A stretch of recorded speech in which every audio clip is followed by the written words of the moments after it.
నమస్కారం. జై శ్రీమన్నారాయణ. భగవంతుడు మంచిని చెడును ఎందుకు సృష్టించాడు చూద్దాం. భగవంతుడు లోకాన్ని సృష్టిస్తున్నాడు అని తెలుస్తోంది. కానీ మంచిని మాత్రమే సృష్టించి ఉండవచ్చు కదా, ఎందుకు చెడును కూడా సృష్టించాడు? దీనివల్ల ప్రజలు ఇబ్బందులు పడుతున్నారు కదా అని ఒకరు అడిగారు. అందులో ముఖ్యంగా సత్వం, రజస్సు, తమస్సు అనే 3 గుణాలను సృష్టించాడు. సత్వగుణం మాత్రమే సృష్టించి ఉంటే బాగుండేది కదా, రజో తమో గుణాలు అవసరం లేదు కదా, వాటిని సృష్టించడం ఎందుకు? వాటిని సృష్టించకుండానే ఉండొచ్చు కదా అని ప్రశ్న. కానీ లోకం అలా నడవదు.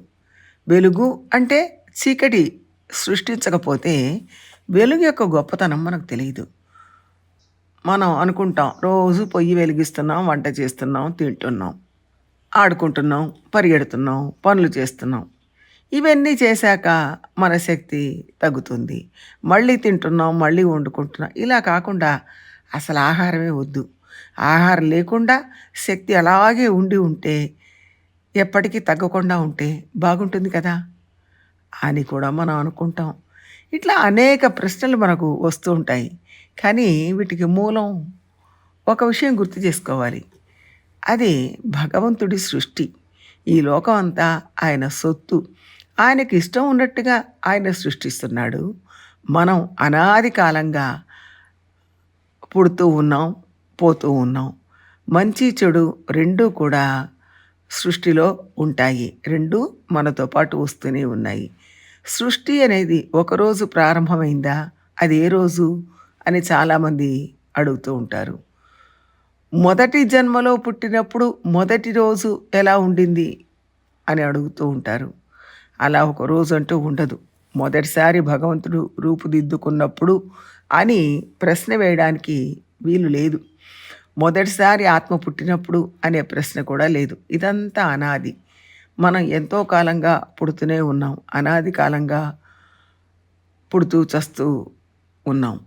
ఇది భగవంతుడి లీల అన్న విషయంలో సందేహం లేదు. ఆయన లీల వల్ల మనం కష్టపడుతున్నాం కదా అనుకుంటాం. అలానే మాట్లాడుతూ ఉంటాం. లోకంలో ఇవన్నీ ఉన్నాయి.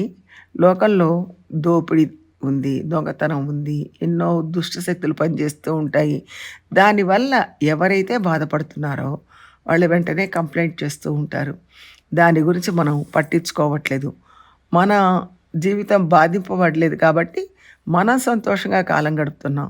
అలాగే చీకటి ఉంది. మనం చీకటి వల్ల బాధింపబడనంత వరకు సంతోషంగానే ఉన్నాం. ఆ చీకటి లేకుండా చెయ్యాలి అని చెప్పడానికి మనమేమి గొప్పవాళ్ళం కాము. దాన్ని సృష్టించిన వాళ్ళం కూడా కాము. నా కష్టాన్ని పెట్టడం వల్లనే కదా నేను బాధపడుతున్నాను అని ప్రశ్నించడం ఎలా ఉందంటే, తల మీద వెంట్రుకలు పెరగడం వల్లే కదా తడిసిపోయి జలుబు చేస్తుంది, జుట్టు పెరిగిపోతే హెయిర్ కట్ చేయాల్సి వస్తుంది, గడ్డాలు మీసాలు పెట్టడం వల్లే కదా కట్ చేయాల్సి వస్తుంది, షేవ్ చేసుకోవాల్సి వస్తుంది, ఆహారం అరిగిపోవడం వల్లే కదా మళ్ళీ ఆహారం తీసుకుంటున్నాం అన్నట్టుగా ఉంది. నిజంగా మనం ఇలాగే ఆలోచిస్తూ ఉంటాం. అయినా అన్నిటినీ అంగీకరిస్తున్నాం. ఈ విషయాలు మనస్ఫూర్తిగా తీసుకుంటున్నాం. ఎన్నో కొత్త కొత్త విషయాలు కనిపెడుతున్నా వాటిని కూడా వాడుకుంటూనే ఉన్నాం, ఉపయోగించుకుంటూనే ఉన్నాం. ఇవేవి మన సొత్తు కాదు, అయినా సరే అంగీకరిస్తున్నాం. ఇదంతా భగవంతుడి సొత్తు. ఆయన మనల్ని కష్టపడమని చెప్పలేదు. ఆయన నువ్వు సాత్వికుడుగా ఉండు అని అంటున్నాడు. సాత్విక విషయాలను, సాత్విక వస్తువులను కూడా సృష్టించాడు. వాటితో పాటు రజో తమో గుణాలు కూడా సృష్టించాడు. వాటి అవసరం వాటికి ఉంది. వాటిని నువ్వు తీసుకోవాలని ఆయన చెప్పలేదు కదా. నువ్వు సాత్విక విషయాలను మాత్రమే తీసుకోవచ్చు. రజో తమో గుణాలతో ఉన్న విషయాలను, పదార్థాలను తీసుకొని నువ్వెందుకు కష్టపడుతున్నావు, అలా కష్టపడమని భగవంతుడు చెప్పలేదు. ఉదాహరణకు ఇటుకలతో గోడ కడతారు. అంతటితో సరిపోతుందా? దాని గోడ అనేస్తామా? గోడే, కానీ అంతటితో ఆగదది. దానిపైన సిమెంటుతో పూత పూయాలి, ఆ పైన రంగులు వేయాలి. అలాగే ఒకసారి చేసి ఊరుకుంటే సరిపోతుందా? కాదు. మళ్ళీ మళ్ళీ దానికి ఎప్పటికప్పుడు బాగు చేస్తూ ఉండాలి. అంటే 3 గుణాలు లోకంలో ఉంటేనే లోకం నడుస్తుంది. లోకాన్ని ఆయన సృష్టించకుండా ఉండవచ్చు కదా అని కూడా మనకు ప్రశ్న వస్తుంది. కానీ అది అడగడానికి మనం ఎవరం? మనమంతా ఆయనకు లోబడి ఉన్నవాళ్ళం. ఆయన సర్వస్వతంత్రుడు. ఆయన ఇష్టం ఉన్నట్లు సృష్టిస్తున్నాడు. దాని లోపల మనల్ని ఉంచాడు. కాబట్టి మనం మంచివాళ్ళుగా జీవించి మన బాధ్యతలను మనం సక్రమంగా నిర్వర్తించాలి.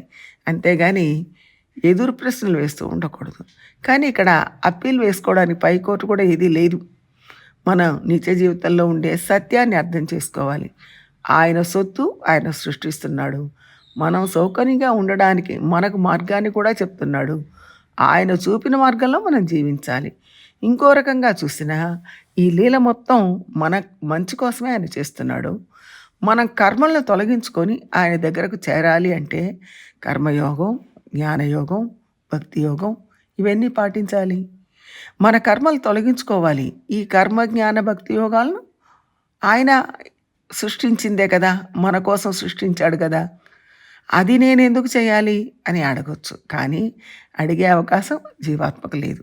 జీవాత్మ అంటేనే డిపెండెంట్. పరమాత్మకు జీవాత్మ దాసుడు. అది జీవాత్మ యొక్క వాస్తవమైన పరిస్థితి.